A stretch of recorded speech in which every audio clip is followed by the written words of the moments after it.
لقد جاءكم رسول من أنفسكم عزيز عليه ما عنتم حريص عليكم بالمؤمنين رؤوف رحيم.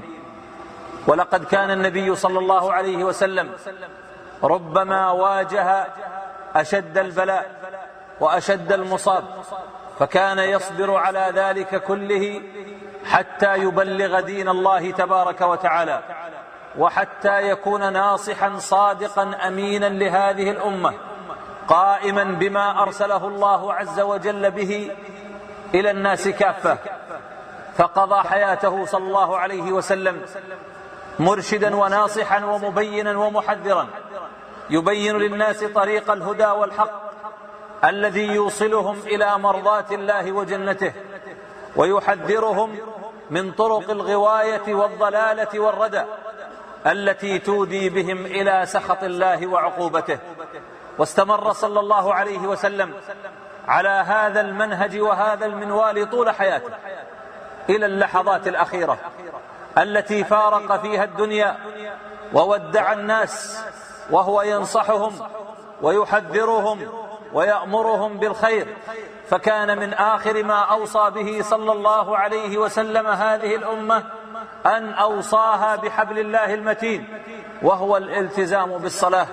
فكان يقول: الصلاة الصلاة وما ملكت أيمانكم، الصلاة الصلاة وما ملكت أيمانكم، فصلوات الله وسلامه عليه. وكان من حرصه عليه الصلاة والسلام أنه كان يبين للأمة كل شيء. لم يمت صلى الله عليه وسلم وطائر يطير بجناحيه في السماء إلا وأعطانا منه علما وخبرا.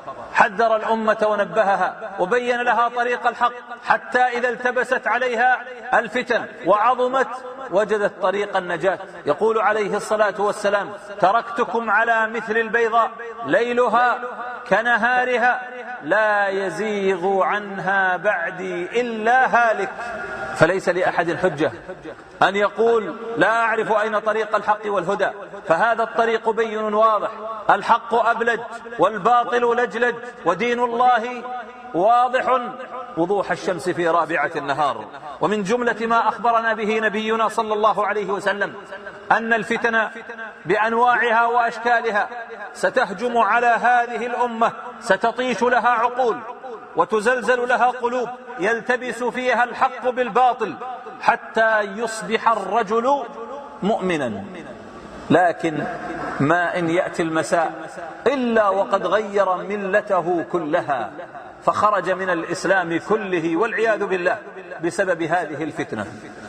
قال عليه الصلاة والسلام: يتقارب الزمان ويقبض العلم، لا تكاد تجد علما عند الناس بعلم الشريعة، حتى أصبح في بلاد الإسلام من الجهل والخرافة والبدعة ما تشيب له الرؤوس.